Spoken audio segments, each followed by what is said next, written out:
আরে থাক থাক থাক মা, থাক থাক থাক বাবা, থাক থাক থাক।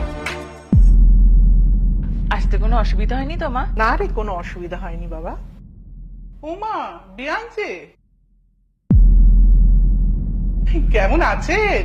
ভালো আছি দিদি, আপনি কেমন আছেন? আমি আছি ভালো, কাপড় কালো।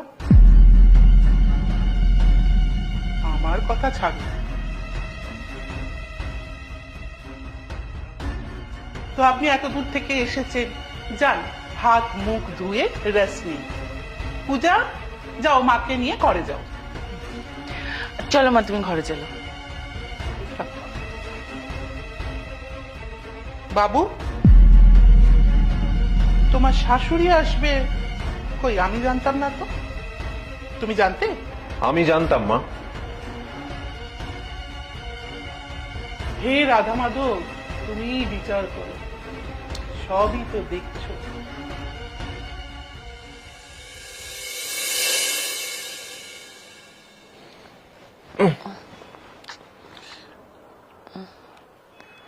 কি গো, ঘুমোচ্ছ না কেন? ঘুম আসছে না। কেন? চিন্তা হচ্ছে।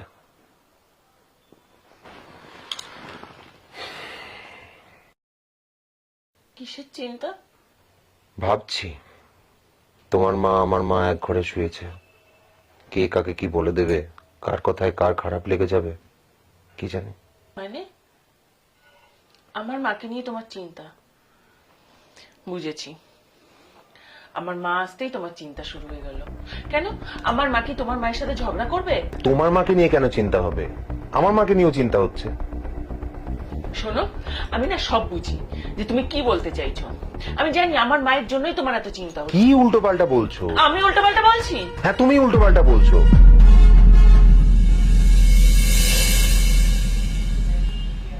কি হলো বলুন তো দিদি, স্বর্ণ আর পূজা কি ঝগড়া করছে নাকি? কি আর বলবো বলো, এসব শুনতে শুনতে না আমার গা সওয়া হয়ে গেছে। ভেবেছিলাম আমার একটাই ছেলে, মেয়ে তো নেই, ছেলের বিয়ে দিয়ে মেয়েকে ঘরে আনছি।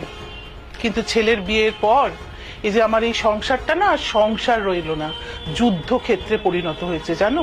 আপনি এসব কি বলছেন দিদি? সমস্যা কি শুধু আমার মেয়ের মধ্যে?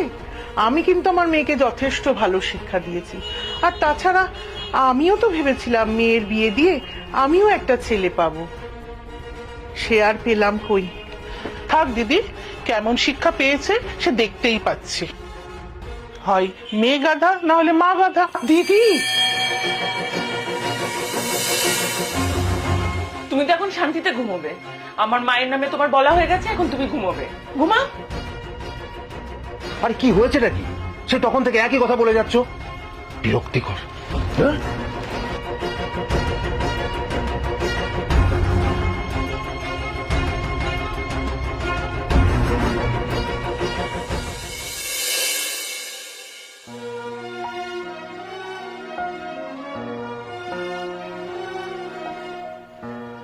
পূজা, হ্যাঁ মা বলো। এ কি, এত সকাল সকাল তুমি রেডি হয়ে কোথায় যাচ্ছ? আমি বাড়ি চলে যাচ্ছি রে। বাড়ি চলে যাচ্ছ মানে? তুমি তো বলেছিলে তুমি কদিন এখানে থাকবে। আমি তো কদিন থাকবো বলেই এসেছিলাম রে মা, কিন্তু কাল রাতে তো শাশুড়ি যা আমাকে বললেন, তারপরে আর থাকা। শাশুড়ি কি বলেছে মা? বললেন হয় তুই গাধা আর নয় আমি।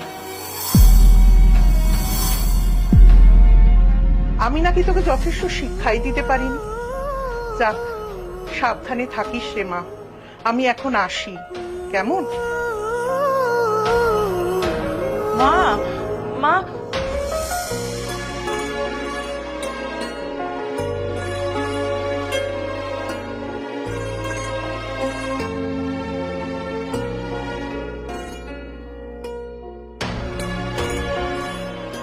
মা, আপনি আমার মাকে কি এমন বলেছেন যে আমার মাকে বাড়ি ছেড়ে চলে যেতে হলো? তোমার মাকে আমি কি এমন বলেছি? কিছু বলিনি তো। কিছুই বলেননি? ও, আসলে তোমার মা এমন রাক্ষসের মতন নাক ডাকে না, তাই আমি ওনাকে উপাস ফিরে একটু ঘুমোতে বলেছিলাম। তাই শুধু এইটুকুই বলেছেন? আমার মা রাক্ষস? আমার মা গাধা? কেন মা? কই, আমি তো আপনাকে কখনো অসম্মান করিনি। আপনি যা বলেছেন, যা করেছেন, আমি সমস্ত কিছু মুখ বুজে মেনে নিয়েছি। কিন্তু এখন তো দেখছি আপনি আমার বাবা মাকেও ছাড়ছেন না। যে কেউ আমার মাকে অপমান করবে আর সেটা আমি মেনে নেব, এটা আপনি ভাবলেন কি করে? মা, আর যাই হয়ে যাক, অন্তত নিজের আত্মসম্মান বিক্রি করে আমি এই বাড়িতে থাকবো না। আজ যেটা হয়েছে সেটা আমি সহজে মেনে নেব না।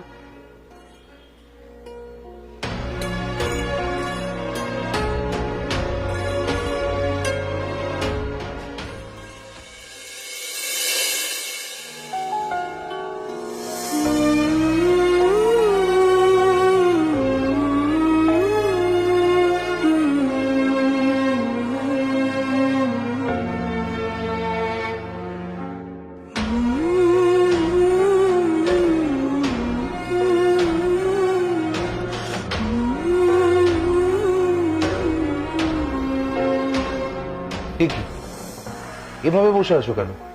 কি হয়েছে? আমার মা আজ সকালে রাগ করেই বাড়ি থেকে চলে গেছে। মানে? আরে কি হয়েছে কি বলবে তো? সেটা তোমার মাকে জিজ্ঞেস করো। তোমার মা মনে করেন হয় আমি গাধা বা আমার মা গাধা। আমি এই অপমান কোনোদিনও সহ্য করবো না স্বর্ণ। যে বাড়ি থেকে আমার মা অপমানিত হয়ে ফিরে যায়, সেই বাড়িতে আমি কখনো থাকবো না। মেয়ের বাড়ি থেকে মা অপমানিত হয়ে ফিরে গেলে কতটা কষ্ট হয় সেটা তুমি বুঝবে না স্বর্ণ। আমি এই মুহূর্তেই বাড়ি থেকে চলে যাব। পূজা, পূজা প্লিজ এরকম করো না। আমার কথাটা একবার শোনো। আমি আর এই বাড়িতে থাকবো না। পূজা, পূজা শোনো না। দেখো দেখো, ঠান্ডা মাথায় বসে তো সবকিছু আলোচনা করা যেতে পারে। তুমি কেন?